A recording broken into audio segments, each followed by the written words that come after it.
Добрый космический вечер, уважаемые гости русского дома. Bonne soirée cosmique, chers invités de la Maison Russe, chers enfants. Donc, une petite remarque technique. Aujourd'hui, notre conférence se tient avec une traduction simultanée. Pour changer de langue, vous pouvez utiliser l'icône du globe en bas de l'écran pour choisir la langue de votre choix pour suivre la réunion dans la langue que vous voulez. Vous pouvez poser vos questions dans le chat et notre modératrice, l'expert de la Maison Russe, Asia Ovchinnikova, donc va lire pendant notre conférence. Indiquez, s'il vous plaît, votre géographie, votre pays et la ville. Donc aujourd'hui, nous avons l'honneur de féliciter Andrei Borisenko, héros de la Fédération de Russie, membre de l'escadron des cosmonautes, grand ami de la Maison de la Russie, à l'occasion de son 60e anniversaire. Nous le remercions de tout notre cœur pour sa contribution inestimable dans la promotion de l'industrie spatiale russe, l'exploration de l'espace. Donc, par son travail, Andrei a jeté des bases très solides pour les futures générations de chercheurs. Ses qualités professionnelles et personnelles suivent d'exemples et sont une grande source d'inspiration.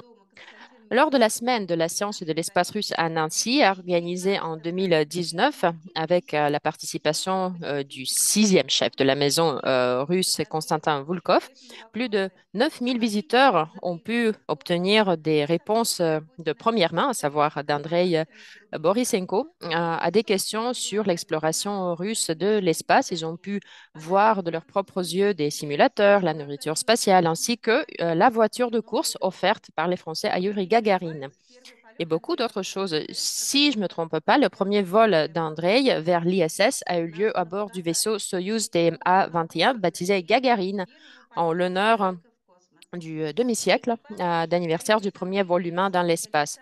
L'équipage était composé d'Andrei Borisenko, Alexandre Simokouchaïev et Ronald Garan. L'arrimage du vaisseau spatial à la Station spatiale internationale s'est déroulé en mode automatique le 7 avril 2011 à 3h18 l'heure de Moscou. Andrei Borisenko est ainsi devenu le 200e cosmonaute à se rendre à l'ISS depuis 1999. Son deuxième vol a débuté à bord du vaisseau spatial Soyuz MS-02 le 19 octobre 2016. Donc, elle a été commencée à 11h05, l'heure de Moscou, depuis le cosmodrome Baïkonour. Il a été l'ingénieur de bord avec le nom d'appel Favor, un membre de l'équipage de la Station spatiale internationale dans le cadre du programme d'expédition spatiale ISS 49. Le commandant de l'équipage de Soyuz MS-02 était le cosmonaute de Roscosmos, Sergei Ryzhikov, et le second ingénieur de vol, l'astronaute de la NASA, Robert Kimbrough. Et j'ai le plaisir de passer la parole à Andrei Borisenko. Merci beaucoup, Svetlana. Bonsoir à tous. Bonsoir, Asia. Bonsoir à tout le monde qui s'est joint à cette réunion, à cette conférence. Merci pour ces références professionnelles sur moi-même. En fait, j'ai moi-même pris le plaisir de l'écouter à cette petite période de temps, à peine quelques minutes. Vous avez en fait illustré, donné un petit aperçu de l'ensemble de mon parcours professionnel. Merci beaucoup. Alors, chers amis, pour commencer, avec beaucoup de plaisir, je voudrais vous montrer une petite vidéo qui, en fait, répète les informations énoncées par Svetlana, mais il vaut mieux voir une fois que entendre 100 fois, comme dit un proverbe russe. Donc, je vais le faire quand même. Après une petite pause, je vais encore dire quelques mots et je vais vous montrer une autre vidéo tout aussi intéressante. Allons-y.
детстве я хотел стать космонавтом. Тем, кем Quand я... j'étais petit, je voulus être cosmonaute et c'est ce que j'ai finalement devenu.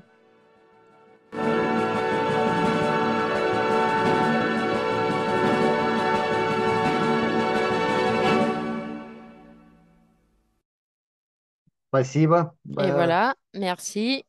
Merci d'avoir visualisé cette vidéo. Donc voilà, quelques petites informations sur mon parcours. Si jamais vous avez envie de me poser d'autres questions, n'hésitez pas, vous avez le chat pour le faire. Donc maintenant, pour vous plonger un peu dans l'ambiance des vols spatiaux, je vais vous montrer une autre vidéo qui a été faite à l'issue de ma première expédition de 2011. Donc oui, il a été fait il y a plus de 10 ans et cependant, je pense que il est parmi les plus réussis parce que assez rapidement, cette vidéo démontre les étapes principales du vol spatial. Alors, comment c'est fait? De quoi a l'air la Terre vue par la petite fenêtre? Bon, bien évidemment, ce n'est que à peu près 5% de tous les événements qui se déroulent là-haut, mais il donne déjà une certaine idée du vol spatial. Alors, sans trop parler, pour répéter le même proverbe russe, vaut mieux une fois voir que 100 fois entendre. Donc, allez-y et je vais donner des petits commentaires au fur et à mesure que ça progresse.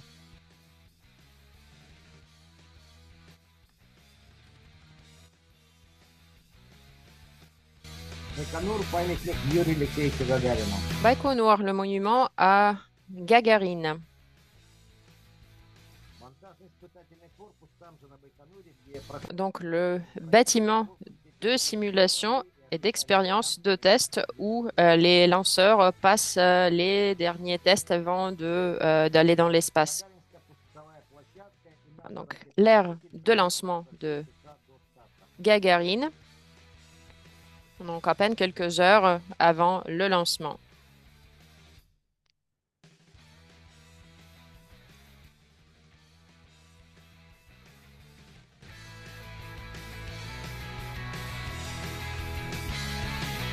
Наш экипаж в скафандрах Сокола Notre идет équipage en combinaison spatiale Sokol. Donc là, vous voyez un petit coup de pied dans les fesses. Ça fait partie des traditions spatiales qui surprennent toujours nos collègues étrangers. Mais bon, c'est une tradition qui porte chance.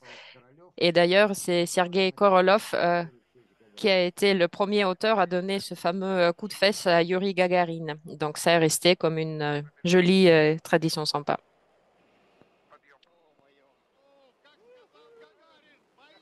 Oui, comme Gagarine l'a dit, allons-y.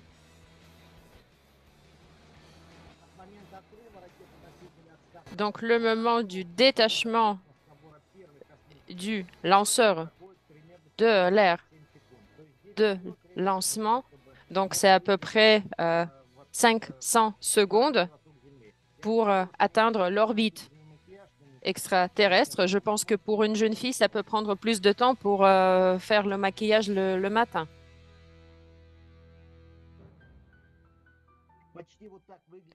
Donc, c'est à peu près l'ère de l'ISS aujourd'hui, de la Station spatiale internationale.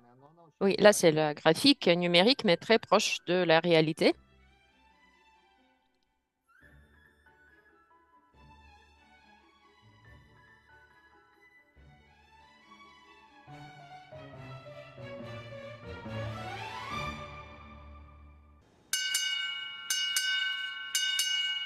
Привет, земляне!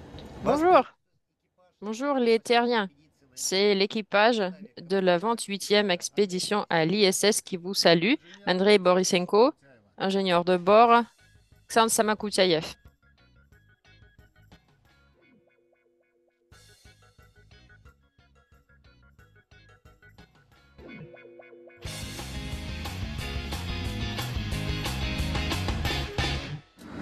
Вот это центральный пост.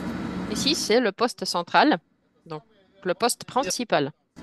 Отсюда ведется L'endroit связь. le plus important à la station qui assure la communication, toutes les opérations et aussi la surveillance de la surface terrestre.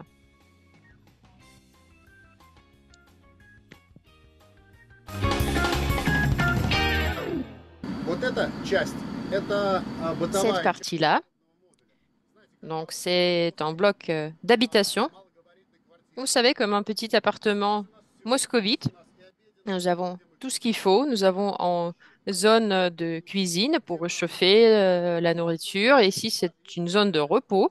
Donc, chaque membre de l'équipage a sa petite chambre.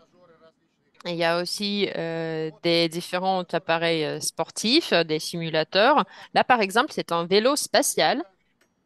Donc, ça se déplie de cette façon-là. Il y a un dossier. Et il y a le cosmonaute qui s'assoit. Il y a des pédales.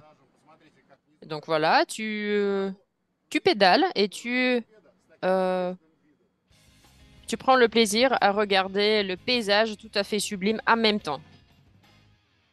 Многие большие объекты, которые созданы человеческими руками, мы не De можем gros objets просто так. créés par l'humanité sont pourtant invisibles de l'espace par les yeux, mais nous bénéficions des appareils techniques, de différents dispositifs qui nous permettent de le faire et même prendre des photos.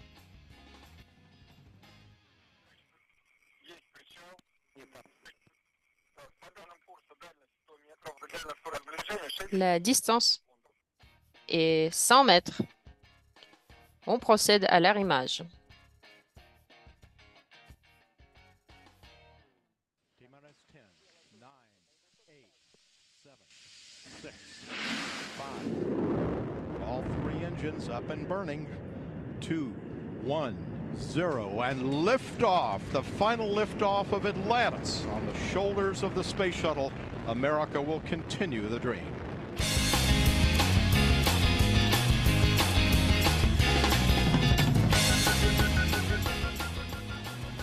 Командир, вперед! Allez, le commandant en premier.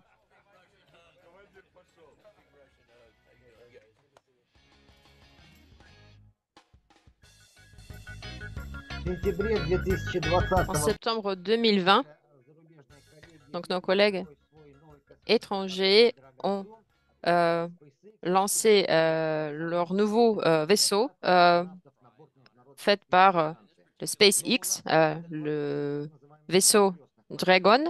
Mais en même temps, nous avons un accord sur la coopération. Donc, un membre de l'équipage de Dragon Crew fait partie de l'équipage chez nous, tandis que l'un de nos cosmonautes fait partie de leur équipage.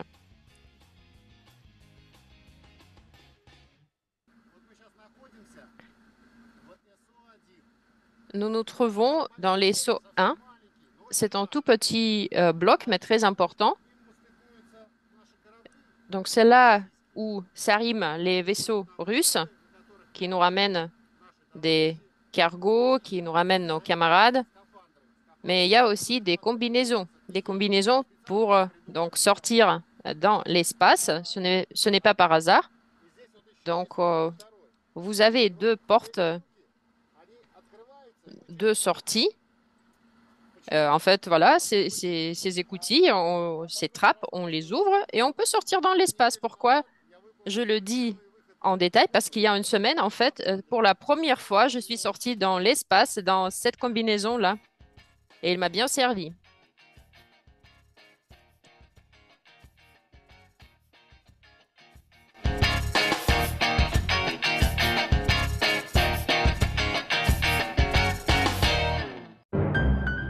вот на вот этом конечном этапе стыковки À корабль... cette dernière étape de l'arrimage, donc la vitesse est beaucoup plus lente. C'est à peine 15 cm en seconde. Ici, la modélisation est un peu en accéléré, mais dans la réalité, en fait, c'est plutôt un chat qui chasse un souris très, très lentement, très, très doucement. А вот чтобы так красиво пробежать на Donc, камеру, pour avoir cette jolie course, Alexandre a dû s'entraîner pendant 3 heures parce que dans les conditions d'un pesanteur, on ne peut pas vraiment courir. Mais par contre, c'est très agréable de voler. En travaillant dans l'espace, il faut toujours veiller à sa forme parce que l'apaisanteur, c'est quelque chose qui n'est pas habituel pour l'organisme humain. Donc, à cette fin, nous avons plusieurs simulateurs sportifs. Donc voilà, Andrei Borisenko fait sa course d'entraînement.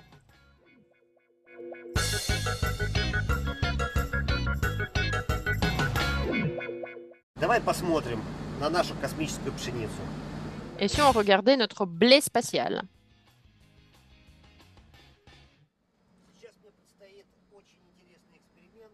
Alors, nous allons procéder à une expérience très intéressante, mais aussi importante pour tout notre foyer, notre économie et notre pays. Nous allons essayer d'identifier les zones de l'océan mondial où les poissons sont concentrés.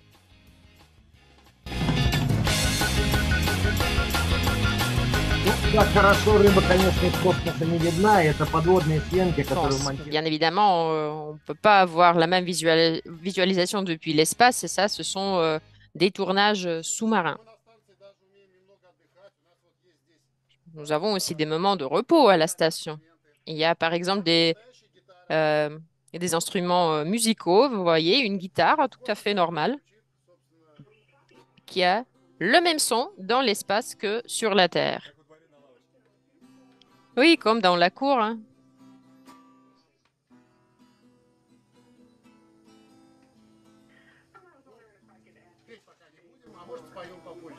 Bon, on va pas chanter, peut-être un peu plus tard. Oui, ça nous manque. Oui, il y a une chanson qui commence par les paroles La terre dans l'oublo.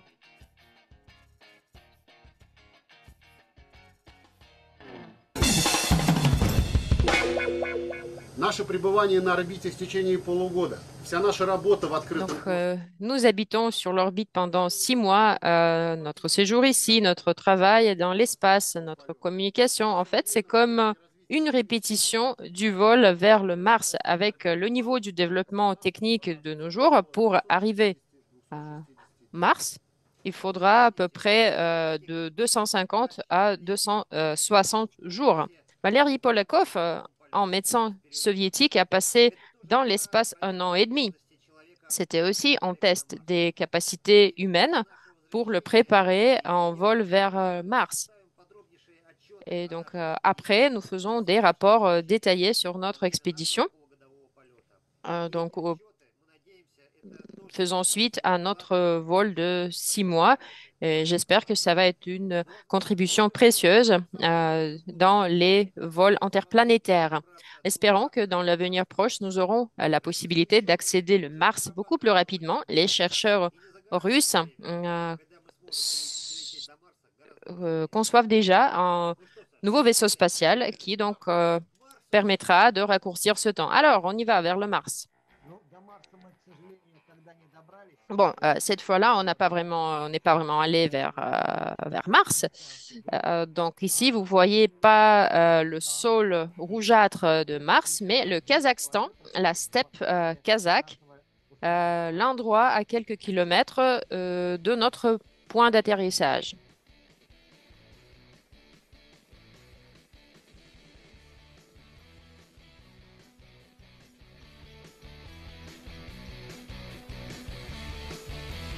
Вот так выглядит наша мягкая посадка. Voilà, donc notre atterrissage en toute douceur.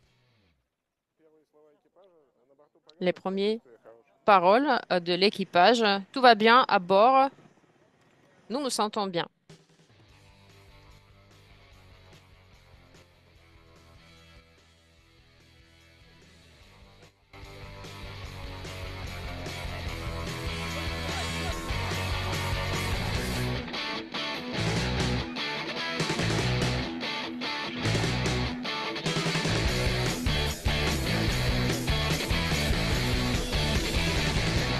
Запах земли.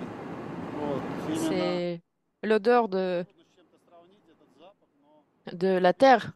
C'est incomparable en quoi que ce soit. когда открыли дыхательную вентиляцию, Quand on ouvre la ventilation respiratoire, как бы я, может быть, не ощутил. on ne l'a pas senti. En tout cas, je n'ai pas senti. Mais dès qu'on ouvre la trappe, il y a comme une vague puissante de toute une gamme, de tout un éventail d'égouts. Je me demandais qu'est-ce que c'est que cette odeur? On sort, et bon, c'est la steppe comme d'habitude, rien d'extraordinaire, mais c'est l'odeur qui te frappe en premier. Спасибо. Merci, merci beaucoup. Ну, вот теперь вы видите, что такое космический полет Donc сегодня. maintenant, vous avez une idée des vols spatiaux aujourd'hui, en tout cas les étapes importantes que nous avons pu visualiser dans cette petite vidéo. Et maintenant, on peut passer à vos questions. Merci pour vos vidéos. Donc, nous avons déjà quelques questions. En fait, ils ont commencé à affluer bien avant. Dès que nous avons placé l'annonce sur notre site, plusieurs questions sont venues de différents pays en différentes langues, des spectateurs de différentes tranches d'âge. Quelqu'un veut vous poser sa question personnellement, donc nous avons donné cette occasion, bien évidemment. Je vais commencer en disant que le 17 avril, c'est le chef de Rossotrudnichestvo, Evgeny Primakov, qui vous a également félicité à l'occasion de votre anniversaire. Et donc, elle a profité de cette occasion pour remercier tous les cosmonautes. Vous aussi, vous faisiez partie de ceux qui ont essayé de promouvoir la diplomatie spatiale, promouvoir l'image du monde sans frontières, sans guerre. Donc, euh, nous nous joignons à ces remerciements et on vous souhaite tout le meilleur dans votre travail difficile, où que vous soyez, sur la Terre ou dans l'espace. Vous effectuez un travail tout à fait extraordinaire. Merci. Donc, pour revenir à votre dernière visite en France, où, il y a 5 ans, où nous avons eu le plaisir de vous parler, lorsque justement, à cette exposition à Nancy, c'est votre visite qui est devenue l'événement phare. Vous venez de revenir de l'orbite où vous avez été ensemble avec un cosmonaute français et en fait des dizaines des écoles locales se sont inscrites pour venir à l'exposition et pour vous voir. Tout comme aujourd'hui, d'ailleurs, nous avons des spectateurs très jeunes, des écoliers qui posent parfois des questions inattendues. Donc, il y a 5 ans, il y a eu aussi Mathieu Klein, président du conseil départemental, euh, le maire de la ville de Thiel qui ont participé à cette exposition. Donc, nous gardons le contact et nous espérons que cette année, nous allons organiser un événement historique. Notre consul général à Strasbourg et d'autres représentants spéciaux ont participé à ce travail et nous sommes bien reconnaissants. Gisèle Dalman, Miss Guimet, donc tous nos partenaires français. Hier, j'ai eu le plaisir de regarder le Festival international des écoles russophones. Donc, on ne peut que se féliciter du fait que la coopération en fait se poursuit à tous les niveaux. Bon, j'ai assez parlé. Passons aux questions. Donc, d'abord le chat. La toute première question d'un Français ou d'une Française plutôt. Alors, je vais retrouver la question. Prolet Popova. Je traduis ça tout de suite en russe. J'ai vu que vous êtes parti la nuit à 2 heures. Est-ce qu'il y a une raison spéciale pour cela?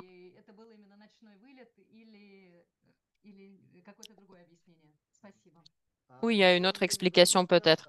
Oui, en fait, l'heure de démarrage comme de la descente est définie par la balistique spatiale. C'est elle qui nous dicte l'heure optimale pour, à cette date-là, avoir le trajectoire idéal pour arriver à la station spatiale. En fait, voilà, c'est nos experts de la balistique qui calculent.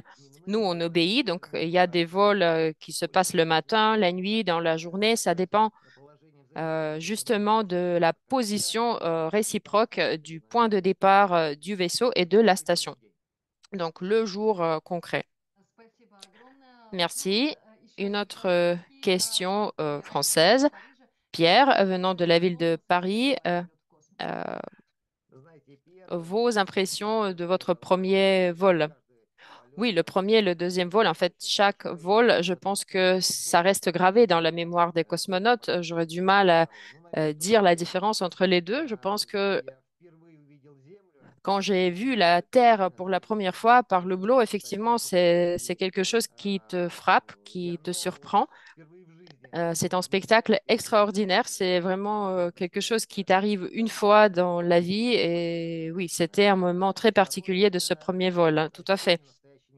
Ensuite, c'est bien évidemment la sensation de l'apaisanteur, parce que même malgré les simulateurs, tous les moyens techniques qui apprennent les cosmonautes à ce sentiment de l'apaisanteur qui existe sur Terre, à savoir les bassins d'apaisanteur, les laboratoires volants, mais cela n'est pas équivalent en fait, cela n'est pas la même chose.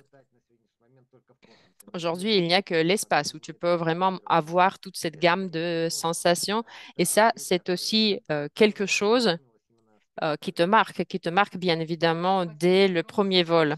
Merci. Oui, c'est très intéressant, effectivement.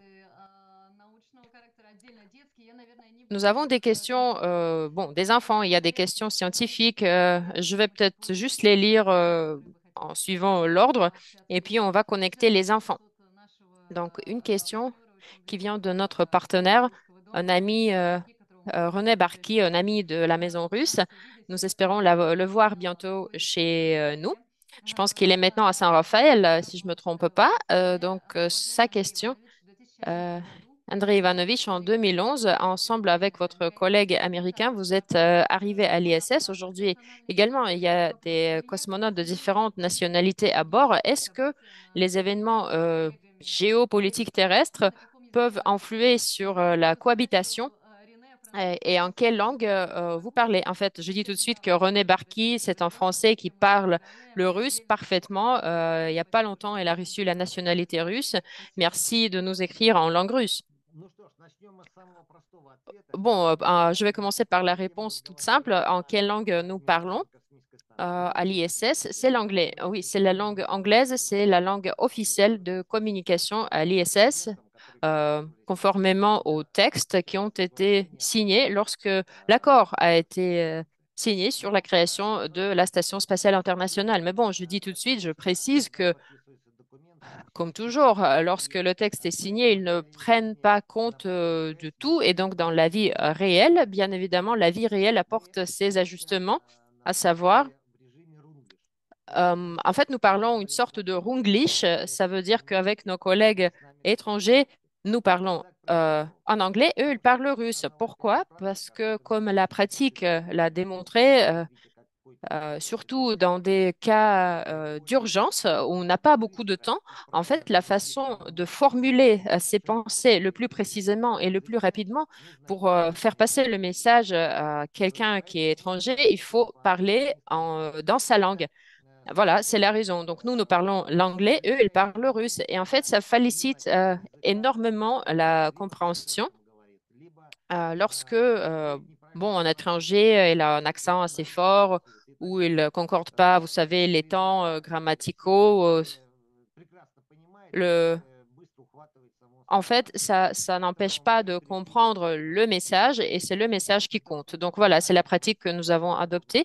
En même temps, euh, pour être sélectionné en tant que membre de l'équipage de l'ISS, nous passons bien évidemment les tests de langue anglaise. Il faut avoir au moins le niveau intermediate high, tout aussi bien que nos collègues étrangers passent l'examen de la langue russe. Je ne sais pas comment s'appelle le test ou comment s'appelle le niveau, mais bon, le principe est le même.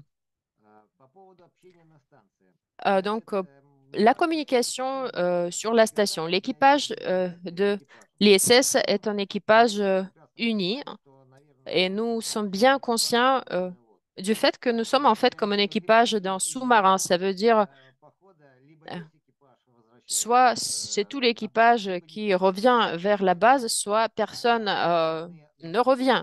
Et donc, à bord, nous veillons toujours à maintenir une bonne ambiance morale, psychologique et parmi tous les membres de l'équipage. Surtout, encore une fois, dans les cas d'urgence, il faut toujours qu'on soit à côté de l'un et de l'autre.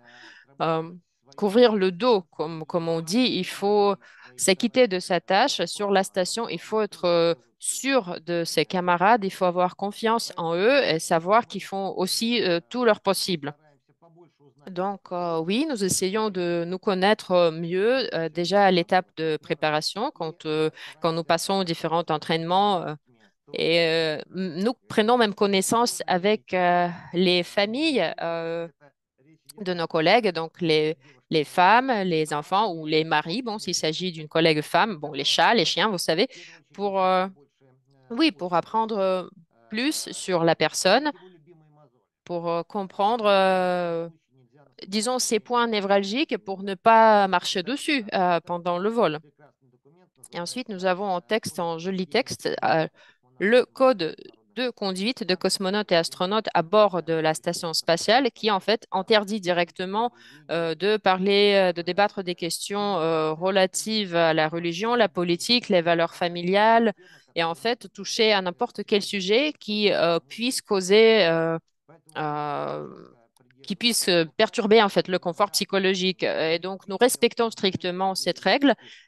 Mais pendant le premier ou mon deuxième vol, j'ai jamais vu d'exception à cette règle. Donc tout s'est très bien passé. Aujourd'hui, les équipages euh, donc suivent également le même programme élaboré par tout l'équipage. Et encore une fois, l'ambiance psychologique, c'est quelque chose de très important à la station.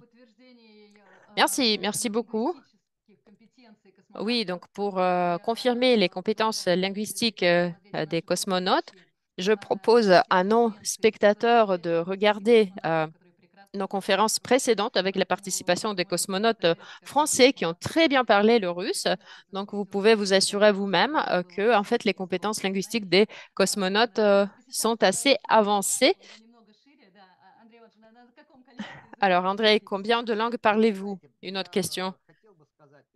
Bon, j'aimerais bien dire que je maîtrise l'anglais de manière fluide, mais bon, chaque langue nécessite de la pratique. Aujourd'hui, il n'y en a pas assez, donc bon, peut-être je suis pas fluide, mais oui, je parle le russe et l'anglais, bien évidemment.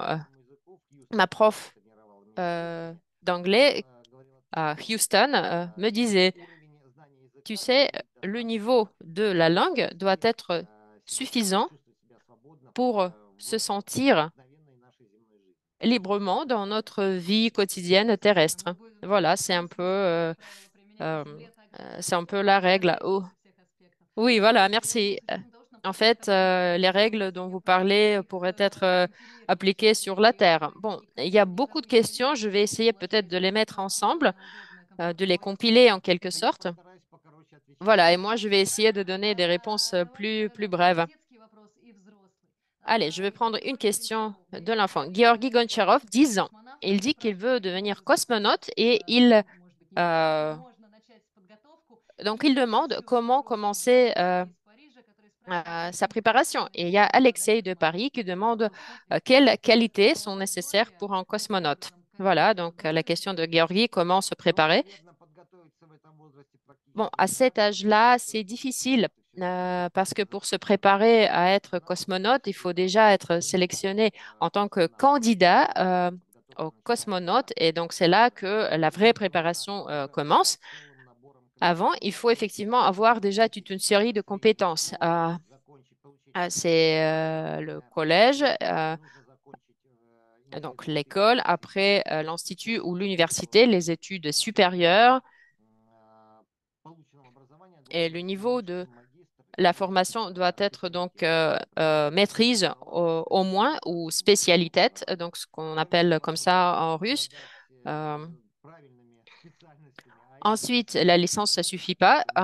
Ensuite, les compétences, les professions sollicitées aujourd'hui, ce sont soit l'ingénierie, soit les pilotes, soit encore les médecins ou encore des chercheurs, des scientifiques, bien évidemment. Les sciences humaines, malheureusement, pour l'instant, ils vont pas trouver du travail dans l'espace. Donc, les économistes, les juristes, les journalistes auront du mal à faire partie des équipages. Mais après, bon, il y a bien évidemment des nuances. La personne peut être de sa première formation, elle est peut-être diplômée des sciences humaines, mais en fait, il y a des exceptions. si la deuxième formation est par exemple technique. Donc, pourquoi pas, on peut faire de deux tours. Et bon, le deuxième point, quelque chose qui peut être entraîné à n'importe quel âge, c'est bien sûr la santé.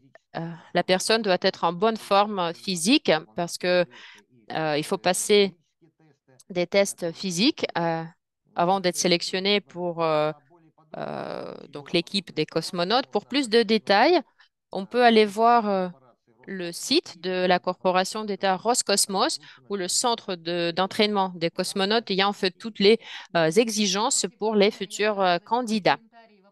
Ah, ok, le commentaire est la question qui découle en fait de votre réponse. Louis, je ne sais pas de quelle ville elle vient, peut-être qu'il va le préciser dans les commentaires. Il y a 5 ans, il vous l'a vu avec maman. À l'époque, il avait 12 ans. Aujourd'hui, il va bientôt avoir 18. Donc, lui veut faire une école d'ingénieur. Il parle 5 langues. Et à part l'ingénierie, les compétences linguistiques et sportives, il demande des indications, des conseils, comment donc s'approcher de ce rêve et une question pratique. Comment pensez-vous euh, où il aura plus de chances de passer le concours, en France ou en Russie? Bon, vous savez que je pense qu'aujourd'hui, en Russie, Louis aura du mal à passer parce que les cosmonautes, il n'y a qu'en fait les citoyens russes qui peuvent devenir cosmonautes sans aucune autre nationalité, sans aucun autre titre de séjour. Donc, encore une fois, c'est quelqu'un avec la seule nationalité russe. Donc, je dirais que euh, il serait plus logique d'essayer de se faire sélectionner par l'Agence spatiale euh, européenne, bon, qui applique d'autres règles, bien évidemment, et donc ça va être plus facile de se conformer à ces règles-là.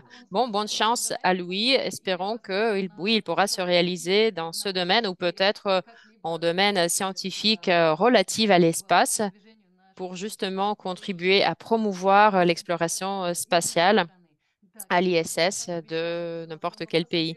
Bon, parmi les questions adultes, je m'appelle Artyom, je suis chef dans la ville de Lyon.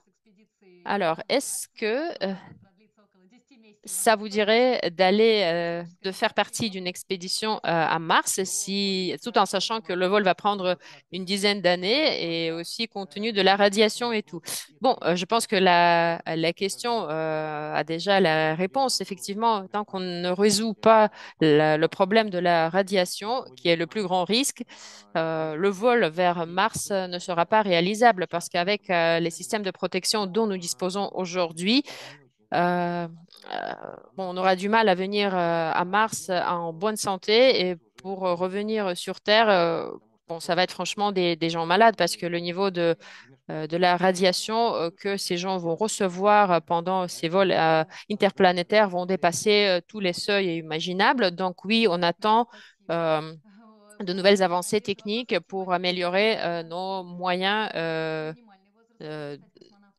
de lutter contre cette radiation. L'âge minimal pour devenir cosmonaute.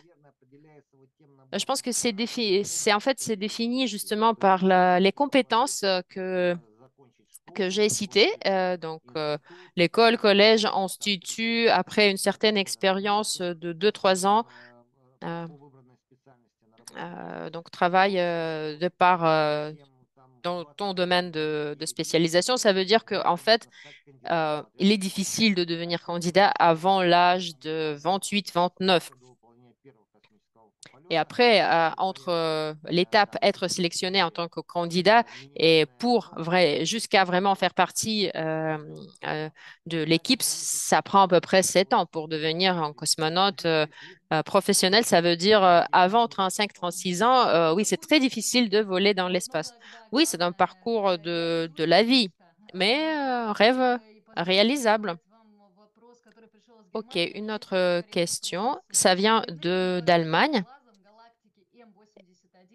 Euh, les galaxies M51, M81, est-ce qu'on peut les voir par l'œil nu? En fait, j'ai jamais essayé de les voir. Mais c'est vrai que les galaxies sont les plus faciles à observer dans l'espace. Nous regardons tous les objets par l'hublot. Et l'hublot perd ses qualités optiques, sa limpidité, sous l'influence de la poussière, de la micro-poussière des météorites et du rayonnement de la radiation. Et du coup, les qualités optiques de nos hublots dont nous disposons sont inférieures à ceux qu'on aimerait bien. Et du coup, les galaxies sont plus faciles à observer depuis la Terre. Ce qui paraît un paradoxe, mais c'est le fait. Oui, là, je manque un peu des compétences techniques, mais je pense que oui, c'est une question intéressante. Bon, une question vidéo d'Alice Tatiana qui aimerait poser sa question en français et du coup, notre collègue de l'ambassade va le traduire.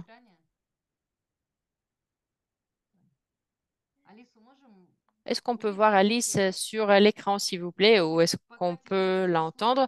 Si, si pour l'instant, techniquement, c'est difficile. Non, non, elle est en train de se connecter. Alice, et voilà, la voilà. Alice. Question à notre cosmonaute Andrei Borisenko. Euh, Est-ce que vous regardez la télé dans l'espace?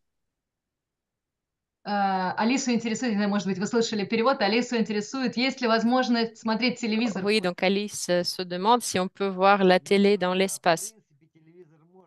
Oui, en principe, oui, on peut voir la télé, mais franchement, ça te fait perdre du temps. C'est un peu dommage. Dans l'espace, on regarde surtout la Terre par l'hublot, toutes les images fantastiques qu'on peut voir du bloc qui s'appelle le coupole de nos collègues américains. Donc, il y a vraiment un paysage, un panorama tout à fait extraordinaire. Bon, on perd pas notre temps à regarder la télé. Voilà. Merci. Maintenant, une question de Nikita, 17 ans. Nikita a un projet de l'industrie aérospatiale en tant que symbole du progrès. Sa question, est-ce que l'espace, c'est, c'est un espace de confrontation de différents pays? Est-ce que vous avez eu des conflits avec d'autres cosmonautes, astronautes pendant votre deuxième vol, par exemple? Oui, comme je l'ai dit, l'équipage sur la station est un équipage international et c'est un équipage uni. Ça veut dire l'équipage partage les mêmes espaces. Euh, donc, le même espace où on se déplace librement. C'est le seul équipage avec le commandant qui, en suivant le principe de rotation, est du coup le représentant de différents pays.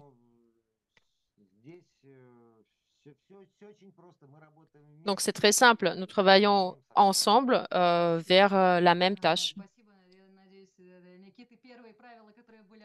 Oui, j'espère que Nikita pourra appliquer les règles dont vous avez parlé, que vous avez citées dans son projet, mais dans la vie aussi.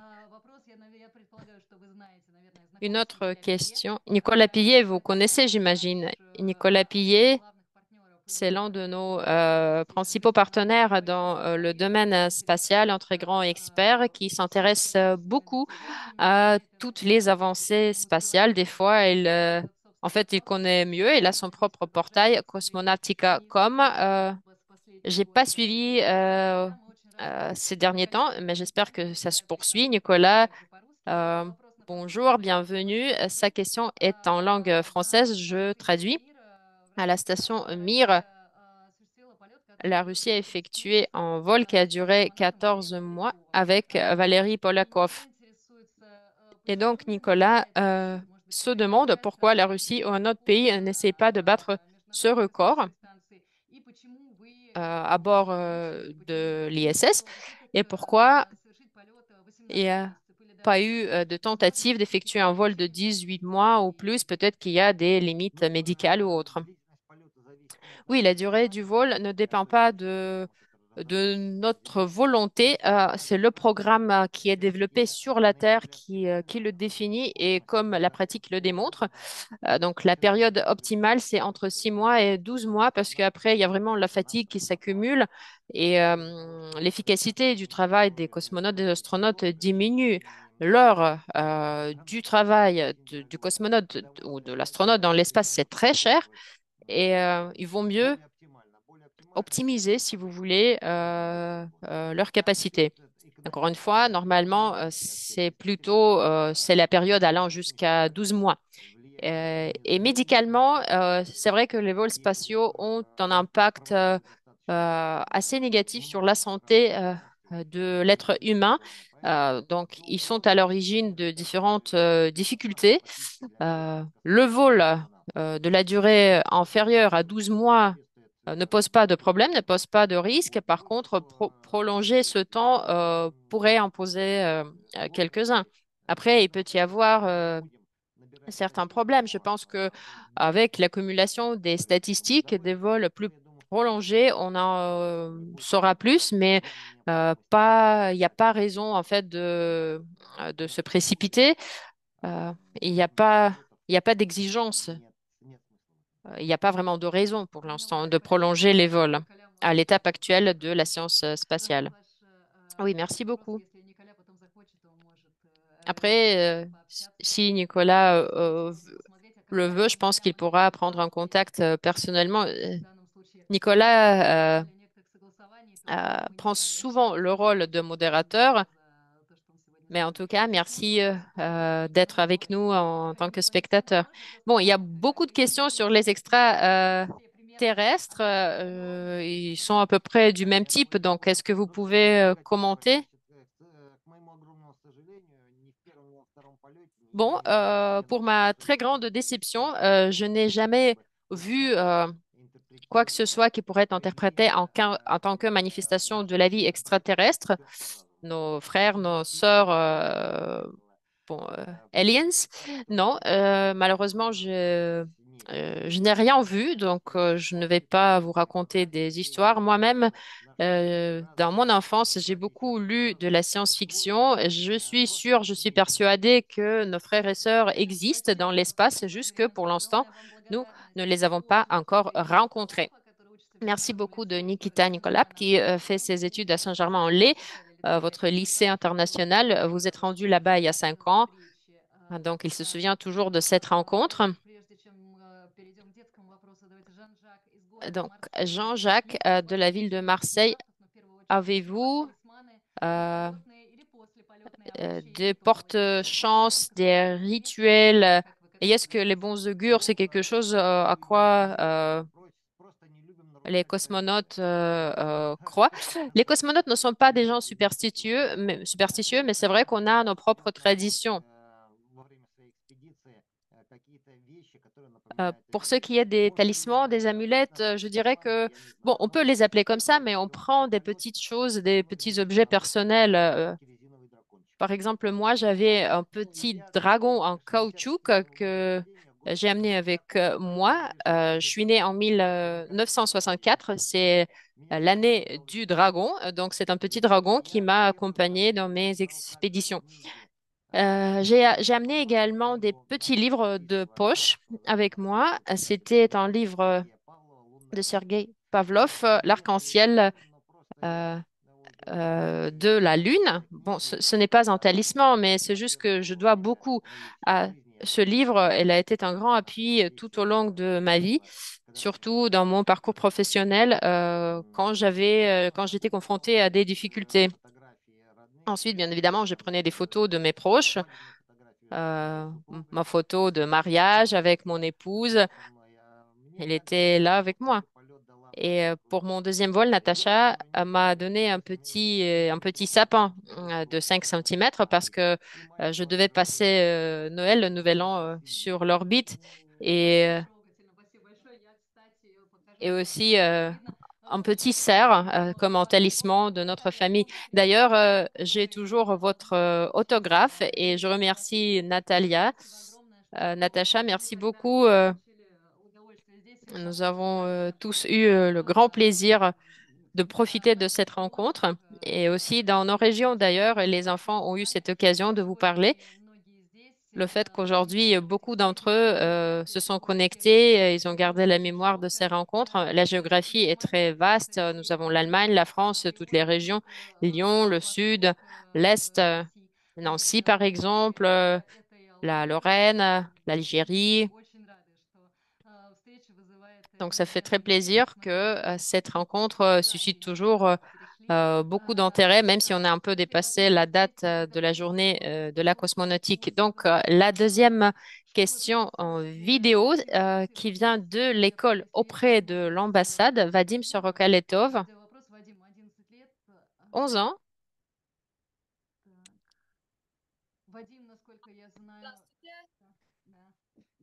Bonjour. Oui, bonjour Vadim. Здравствуйте, у нас есть несколько вопросов. En fait, nous avons plusieurs questions pour vous. Мой первый вопрос. Ma première question Я прям восхищаюсь est вашим la suivante. En fait, je смелым suis fascinée, j'admire votre courage. летели первый раз. Vous êtes И у меня вопрос. allé, vous avez volé pour la première fois. Alors, quelles étaient vos impressions quand il y a eu ce détachement de la Terre et vous avez compris que voilà, vous allez vers le haut? Oui, c'était une euphorie, c'était une jubilation. En fait, c'est très difficile de le mettre en mots. Parce que oui, c'était un peu ma réalisation professionnelle. C'est vrai que le vol dans l'espace, c'est tout ce qu'on peut espérer dans notre métier. Quand j'ai compris que les moteurs du premier étage ont commencé à fonctionner, j'ai senti cette vibration, j'ai entendu ce bruit, je me suis dit que voilà, j'y suis. Euh, et oui, c'était de l'euphorie pure et dure. Oui, merci. Et mon ami a aussi une question. Bonjour, encore une fois. Maintenant, si vous permettez, je vous pose aussi une question. Pourquoi avez-vous choisi ce métier et rien d'autre? Je pense que pour moi, ce métier, je le voyais comme le meilleur au monde. Je voulais toujours voir au-delà des horizons. Je voulais toujours m'occuper des choses globales, pertinentes non seulement pour notre pays, mais pour la civilisation. Et j'étais toujours attirée par ce monde énigmatique, surprenant, celui de l'espace. À 9 ans, j'ai vu le film, euh, le film qui s'appelait le domptage, l'approvoisement du feu. Le film, en fait, racontait l'histoire des concepteurs de différents dispositifs techniques et j'ai voulu partager la même vie, en fait. Merci. L'école auprès de l'ambassade, en fait, est avec nous. Il n'y a pas que Vadim et Georgi. Il y a d'autres enfants qui se connectent et il y a beaucoup de questions dans le chat. J'essaie de choisir les plus intéressantes. Une autre question. Est-ce que la vue du ciel des étoiles est différente quand vous sortez euh, de la station? Est-ce elle est différente de la vue qu'on peut avoir depuis la Terre? Bon, en fait, là, je ne peux rien dire parce que j'ai pas eu de ce genre de sortie prévue. Mais par contre, comme je l'ai déjà dit, la qualité des hublots est telle que avec le temps, il y a une érosion qui fait que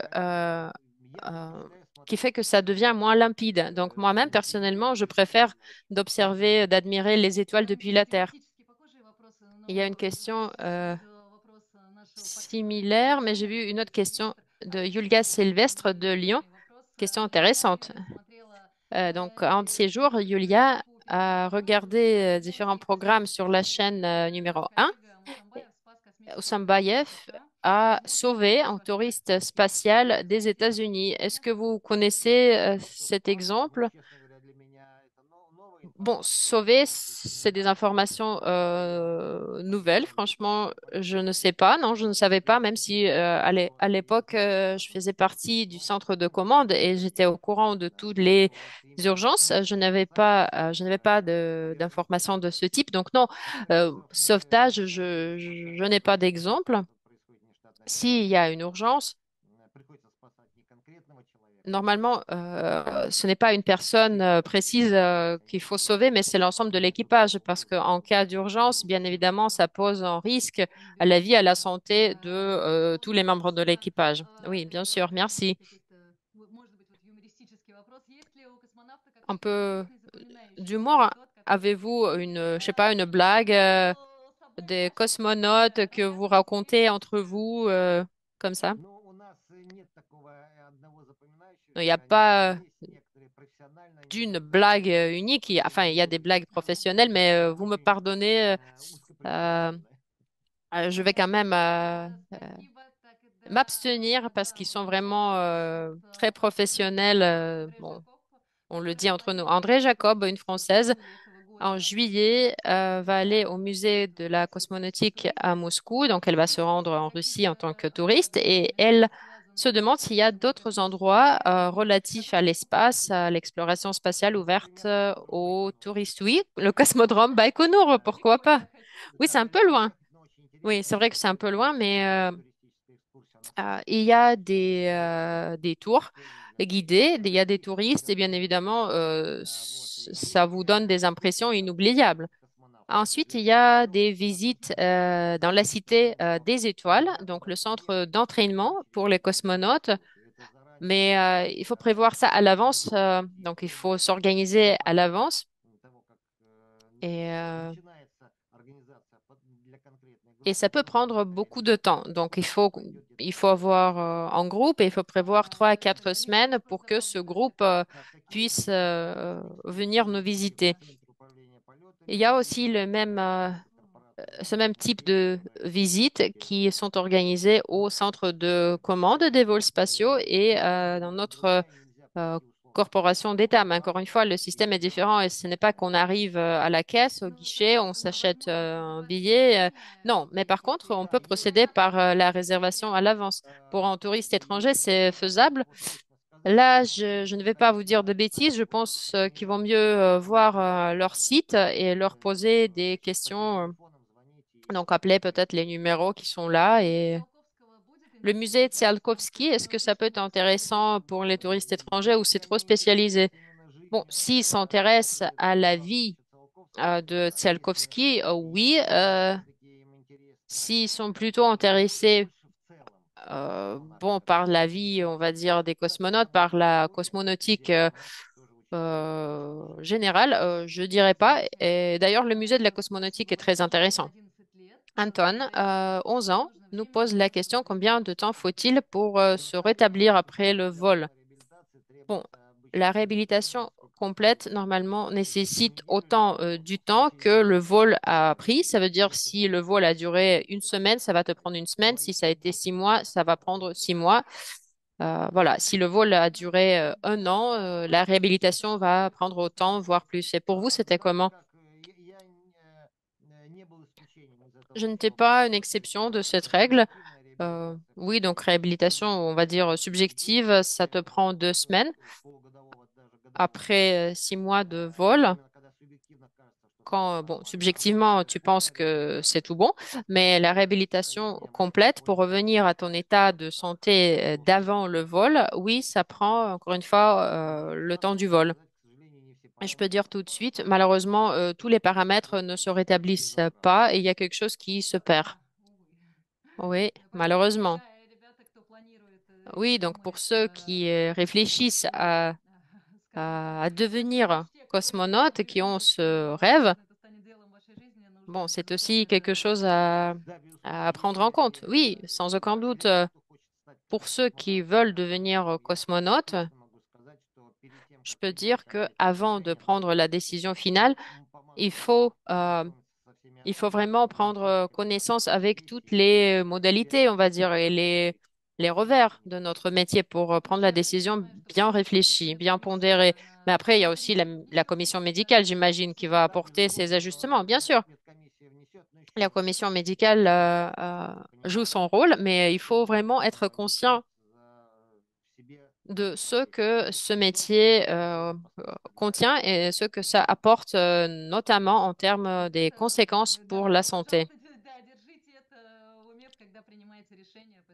Oui, donc les gars, réfléchissez bien. Je sais qu'il y a beaucoup d'entre vous dans notre chat qui veulent devenir cosmonautes. Donc, on revient à cette époque soviétique où les enfants rêvaient de devenir cosmonautes.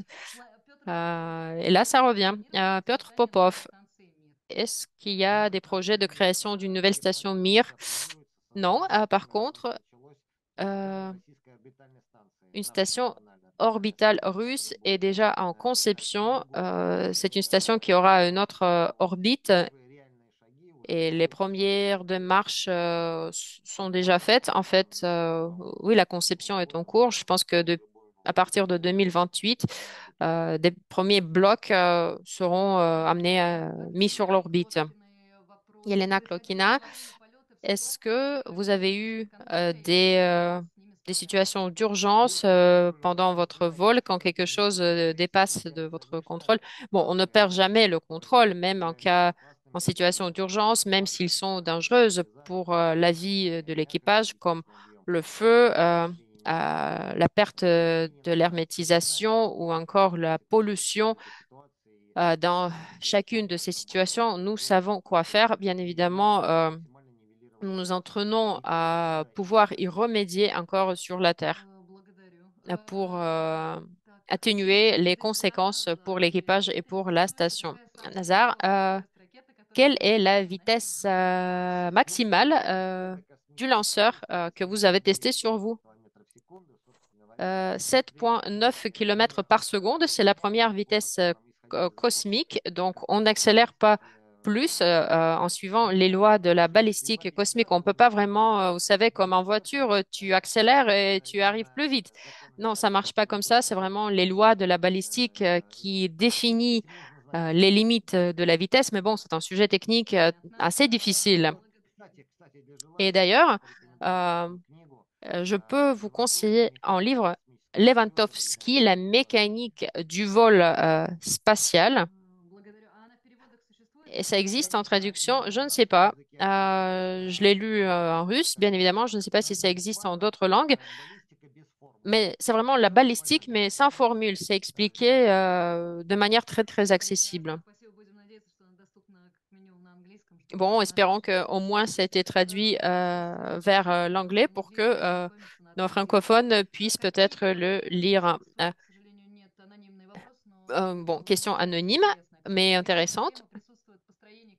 Quel genre de problème y a-t-il à l'étape de la construction des fuseaux, vu la situation actuelle dans le monde? Bon, dans la construction spatiale, vous savez, ça dépend pas de la conjoncture géopolitique actuelle. Le développement, ça dépend plutôt de l'état de l'évolution des sciences, de la technique. Et bon, ça va bon train. Est-ce qu'il y a des recherches astronomiques à l'ISS? Si oui, comment vous compensez les vitesses angulaires? Oui, tant que je sache, il y a ce genre de recherche, mais en fait, il n'y a pas de grande vitesse angulaire à l'ISS parce que sinon, les batteries vont tomber, les radiateurs, les systèmes de réglage thermique vont tout simplement se détacher. Non, on ne prend pas ce genre de vitesse. Une question. C'est très difficile de choisir en fait. Il y a beaucoup de questions très intéressantes. Il y a un afflux d'une vitesse extraordinaire. Donc, j'essaie de faire le tri. Bon, Yulia demande comment vous mangez. Est-ce que vous avez un programme d'alimentation spéciales et, et l'heure, quelle est l'heure de la station, le fuseau horaire? C'est l'heure Greenwich. Donc, il n'y a que 3 heures de différence avec Moscou. Par contre, il y a 6 heures de différence avec l'heure de Houston, donc un peu moins commode pour nos collègues. Bon, la nourriture,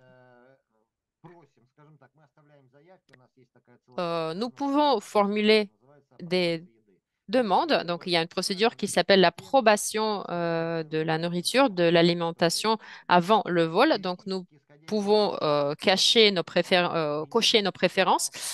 Et donc, théoriquement, le menu ensuite est composé en tenant compte de nos préférences, mais bon, bien évidemment, euh, surtout, ça dépend des aliments qui existent et qui puissent couvrir tous les besoins alimentaires pour les cosmonautes. Du coup, il y a des choses qu'on aime bien et il y a d'autres plats qu'on aura du mal à manger.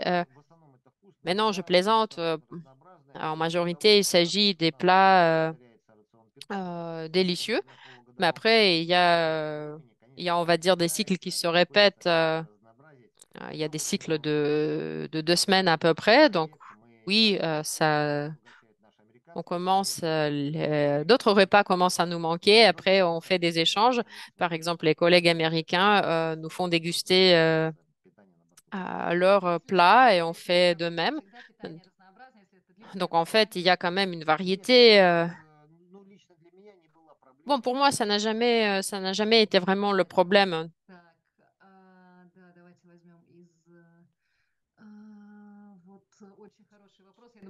Une très bonne question. Donc, il y a quelqu'un qui vient du Canada. Est-ce que à bord, vous avez une plateforme gyrostabilisée pour installer un appareil photo pour des expositions plus longues? Alors, oui, pour le formuler de manière plus large, comment faites-vous des photos? Pour l'instant, non, nous n'avons pas ce genre de plateforme. Après, on a des systèmes de gyroscope qui stabilisent, on va dire, la station en général. Mais une plateforme spécialisée pour les photos, non, il n'y en a pas, autant que je sache. Donc, on fait toutes les prises de photos manuellement. Mais bon, je dirais avec succès quand même parce qu'on a de très belles photos. Si je comprends bien, vous avez une formation spécialisée. Oui, on a tout un cursus et avec les examens, les tests et tout. En ce qui concerne la prise de vidéo, la prise de photos, donc oui, je peux dire que les cosmonautes sont très qualifiés, assez qualifiés dans le domaine de la photographie. Est-ce qu'il y a un endroit particulier que vous aimeriez prendre en photo? En fait, il y a beaucoup d'endroits sur la Terre qui se prêtent très bien à la photo. Moi, bien évidemment, je voulais prendre en photo Saint-Pétersbourg, ma ville natale, mais je n'ai jamais réussi de prendre une belle photo parce que Saint-Pétersbourg a été toujours soit couvert de nuages, soit on était assez loin, donc on le voyait très mal par l'hublot. Donc oui, je n'ai jamais réussi à prendre une jolie photo. Aujourd'hui, nous avons d'ailleurs une exposition, le musée de l'océan mondial, le rêve de l'espace. Et il y a quelques photos très réussies. Il n'y a pas de Saint-Pétersbourg, mais il y a Moscou et il y a quelques villes américaines. Donc, ceux qui sont à Paris, vous êtes bienvenus pour voir cette exposition. Oui, bien sûr, j'ai pris en photo des villes russes, des villes étrangères, surtout la nuit. C'est très intéressant. C'est difficile, mais des photos ensuite sont très réussies, sont très passionnantes à voir. Et puis, pendant la journée aussi, avec la lumière du jour. Oui, oui, j'ai tout un portfolio, si vous voulez.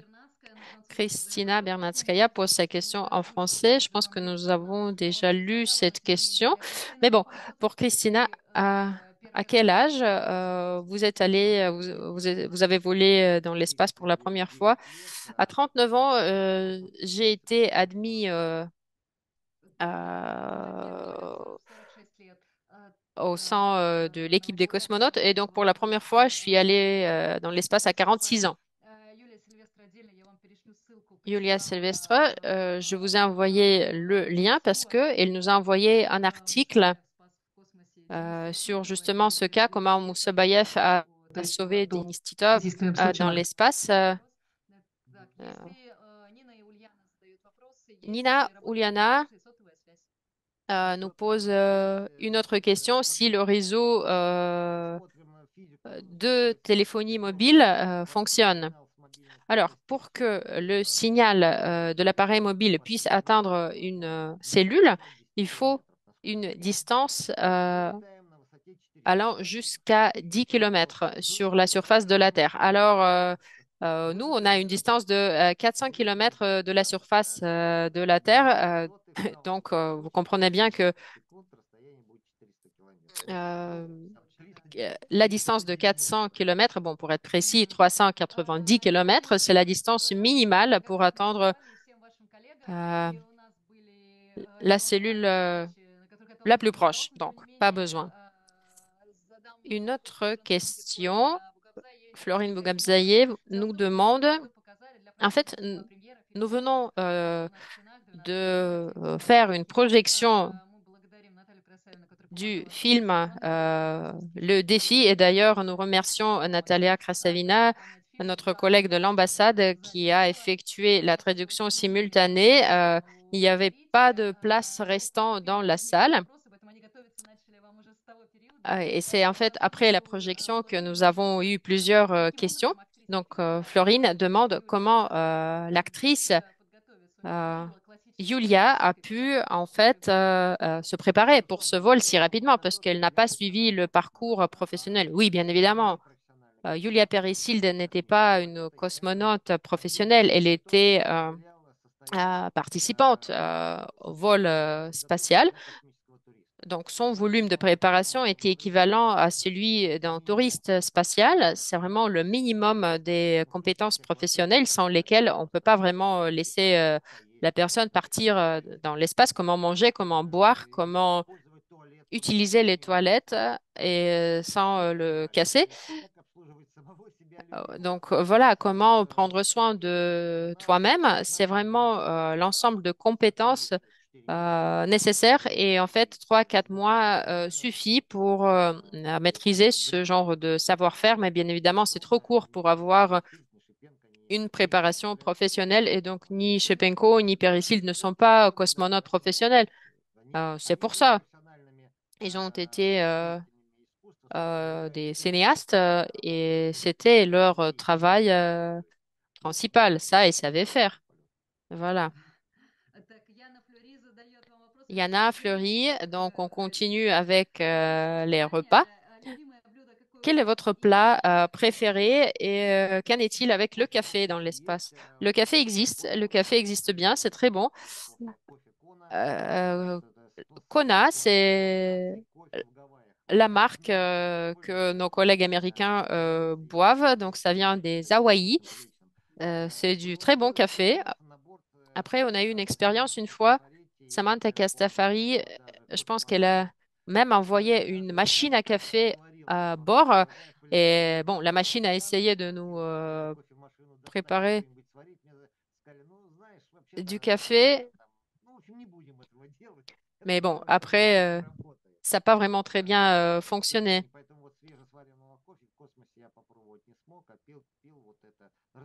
Donc, ce qu'on boit, c'est du café soluble qui fait partie, oui, euh, de notre carte alimentaire.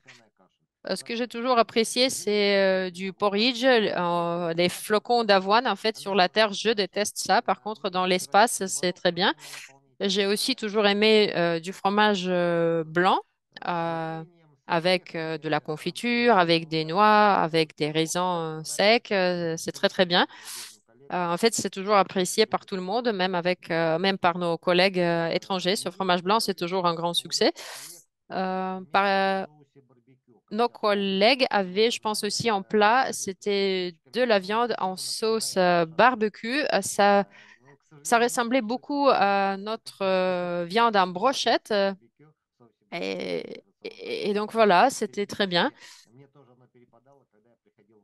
Quand nos équipages organisaient des dîners communs, voilà, j'ai pu déguster. En fait, il y a plein de bonnes choses. Comme j'ai dit, les repas sont très bien. Est-ce que l'alimentation a changé, bon, on va pas dire depuis Gagarine, mais au cours des derniers 10 ans? Là, j'aurais du mal à dire parce que je n'étais pas là encore il y a 10 ans, mais en tout cas, je peux dire que le menu évolue, ça devient de plus en plus varié, même en temps de mets de vol pendant le premier vol.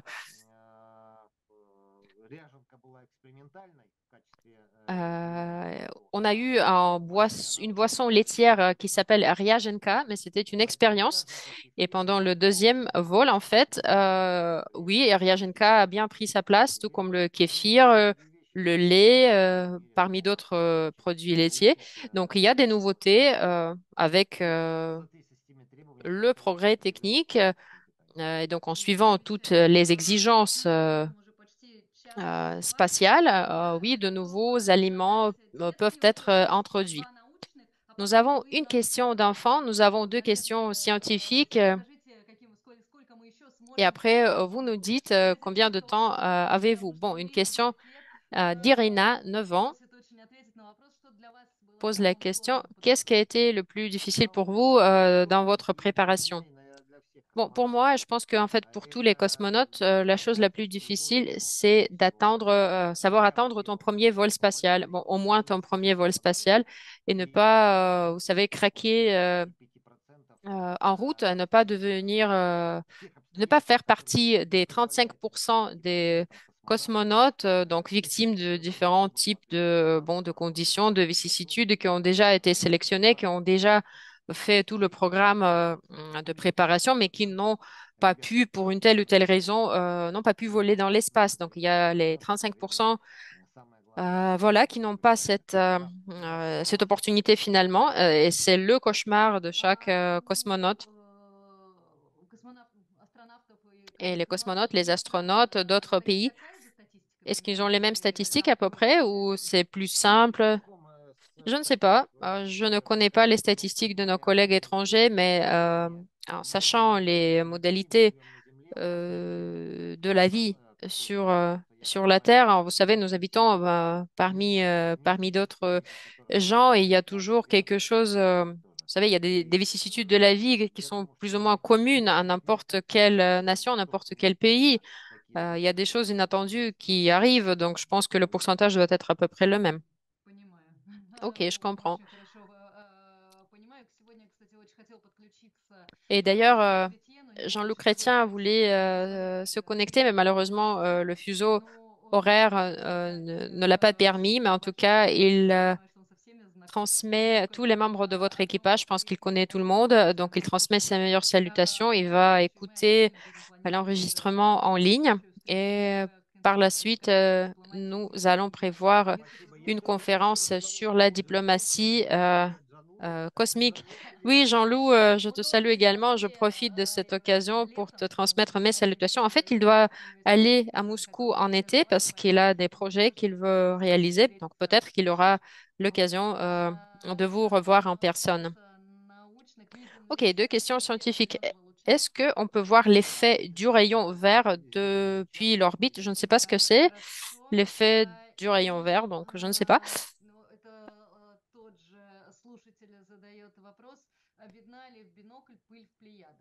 Est-ce qu'on peut voir la poussière des Pléiades euh,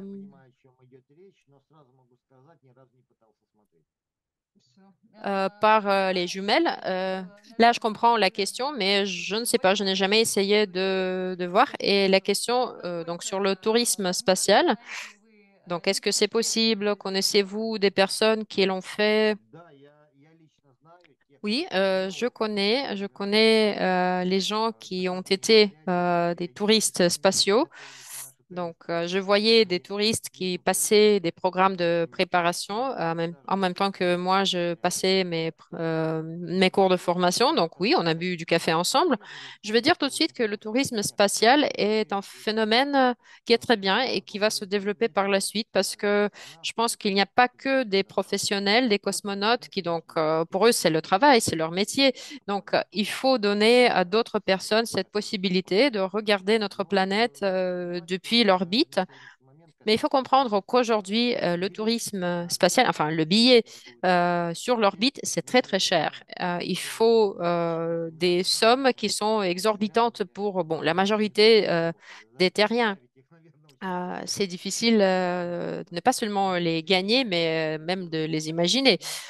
Ensuite, oui, il y a une alternative à cet tourisme spatial qui est très cher. On peut aller dans l'espace, on va dire pour une semaine. Il s'agit du tourisme euh, suborbital qui est beaucoup moins cher. Euh, il s'agit donc des cas où le vaisseau ne s'accélère pas à une vitesse, à la première vitesse spatiale, mais en fait, c'est juste une grande vitesse. Et après, il prend en trajectoire balistique et il revient sur la Terre. Mais les altitudes vont quand même jusqu'à 180, 200 km, mais le temps de la présence de cette capsule en apesanteur, c'est de 10 à 12 minutes seulement, mais on peut profiter de ce temps pour voilà, voir la Terre, regarder la Terre depuis l'espace. Donc, si on peut vraiment le considérer comme le tourisme spatial, je ne sais pas, c'est comme une préparation, l'introduction au tourisme spatial. Le temps de préparation, c'est quoi? Je ne sais pas. En Russie, ce genre de tourisme n'est pas pratiqué pour l'instant. Donc, je ne sais pas combien de temps ça prend chez les collègues étrangers. Merci. Est-ce qu'on peut voir les éclairs de l'espace? Oui, tout à fait. Ça peut, en fait, ça peut faire un spectacle tout à fait extraordinaire, avec une longueur de l'éclair allant à plusieurs centaines de kilomètres, voire plus. Euh, oui, c'est un phénomène naturel qui produit une impression très forte. Et en fait, tu comprends l'ampleur et la puissance depuis l'espace quand tu vois la longueur de cet éclair quand il traverse la moitié du continent. Et tu comprends que les forces naturelles qui existent là-bas sont tout à fait incomparables à quoi que ce soit. Et il faut en prendre compte et il faut bon, s'obéir. Est-ce que quelqu'un de votre équipage a fait des photos des orages? Bon, sur la photo, il est impossible de capter l'éclair. Mais oui, il y a des vidéos. Il y a des vidéos qu'on a pu tourner. Oui, c'est un spectacle tout à fait grandiose. Oui, c'est très intéressant. Une question un peu similaire. Est-ce que on peut voir les étoiles en même temps que le soleil depuis l'ISS? Bon, le soleil va briller plus fort que les étoiles. En fait, ce n'est pas, oui, on n'est pas très à l'aise pour observer les étoiles quand il y a le soleil. Certaines étoiles, par contre, peuvent être observées au lever du soleil, au coucher du soleil.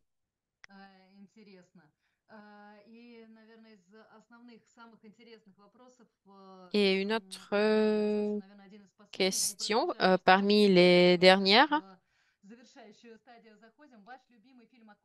Votre film sur l'espace et qui n'est pas sur l'espace parmi les préférés. Bon, le film préféré sur l'espace, je pense qu'elle est connue à la Terre de la Cassiopée et les adolescents dans l'espace. C'est un film connu, je pense, que par le public russe. Et aussi Le Temps des premiers parmi les films plus récents. À 80%, je pense que ce film, en fait, représente les événements qui peuvent survenir dans l'espace. C'est très naturel, enfin, c'est très réaliste. Il n'y a que 20% en fait, qui sont un peu la fantaisie des réalisateurs. Mais c'est un peu l'exception parce que le reste des films qui sont sortis récemment, c'est un peu le contraire. Il y a une vingtaine de pourcents, des tournages qui répondent plus ou moins à la réalité et 80%, bon, c'est la fantaisie pure et dure des créateurs. Oui, mais ça attire quand même de l'intérêt vers le métier. Oui, après, il s'agit de l'approche critique ou un peu moins critique. Vous savez, c'est vrai que quand on est professionnel et on regarde le film tourné sur notre métier, on a toujours des reproches. Et la dernière question, Vadim Sorokaletov. Donc, on va peut-être terminer par cette question-là. Et un autre film qui n'est pas sur l'espace, si vous avez un film préféré. En fait, j'adore le cinéma. Je ne sais pas. Je pourrais vous lister une cinquantaine de films qui ne parlent pas de l'espace que j'aime bien. Mais encore une fois, je pense qu'ils sont plutôt connus pour le public russe. Je pense pas que quelqu'un de nos amis étrangers a vu, par exemple, L'ironie du destin. Non, en fait, plusieurs Français le connaissent parce que ça a été traduit en français. Nos collègues, le centre qui est Branly, euh, je pense qu'ils ont projeté ce film, tout comme Le Temps des premiers. Hier, je pense, j'ai vu en film Chercher la femme. J'adore ce film-là. Je pense que ça existe en traduction, même si ce n'est pas si connu. Oui, ça fait partie de notre grand classique. Bon, on donne la parole à Vadim et Georgi pour la dernière question. Allez-y. Еще раз здравствуйте. Oui, bonjour. Bonjour, bonjour. Bonjour les gars. Еще один вопрос. J'ai une autre question.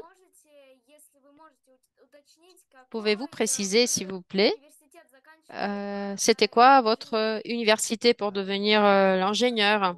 Moi, je suis diplômée de l'Université technique baltique à Saint-Pétersbourg.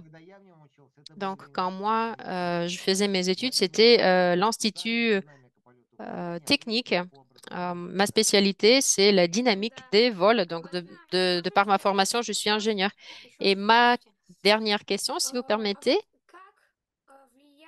Alors, vos compétences techniques, comment ça joue dans votre travail? En fait, le métier de cosmonaute, il est basé sur les connaissances, les savoir-faire de ma formation d'ingénieur, donc les connaissances que j'ai pu acquérir depuis l'école. Donc, pour voler dans l'espace, pour savoir exploiter les dispositifs, les appareils techniques, il faut au moins connaître les lois physiques. Et ma formation d'ingénieur donne justement la possibilité d'opérer tous ces dispositifs, de procéder à la maintenance, réparer, bon, assurer, on va dire, toutes les opérations nécessaires sur l'orbite. Merci beaucoup. Bonne santé à vous. Beaucoup de courage et tout le meilleur. Merci, merci les gars. Je vous souhaite la même chose et beaucoup de succès.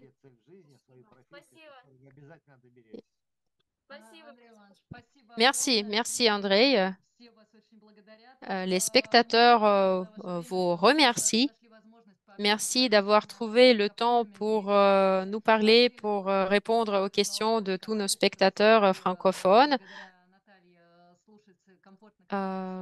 Et merci à Natalia qui a assuré la traduction pour nos amis francophones. Et je donne la parole à Svetlana pour clore la conférence au nom de l'équipe de la Maison Russe, nos partenaires, les amateurs, le fan club de Andrei Borisenko. Donc, nous vous souhaitons beaucoup d'énergie spatiale, des vols, des départs, de nouveaux horizons et bien évidemment des rencontres en présentiel à Paris et dans d'autres villes de France. Merci à vous. Merci Svetlana. Oui, j'espère que le temps viendra pour justement nous rencontrer en présentiel. Pour nos spectateurs qui n'ont pas pu se connecter, il y aura l'enregistrement de cette conférence qui sera téléchargée sur notre chaîne YouTube en deux langues. Donc, vous pourrez en profiter pour réécouter les réponses à toutes les questions. Merci encore, Andrea, et Tout le meilleur à vous. Merci. До свидания. À la prochaine. Merci.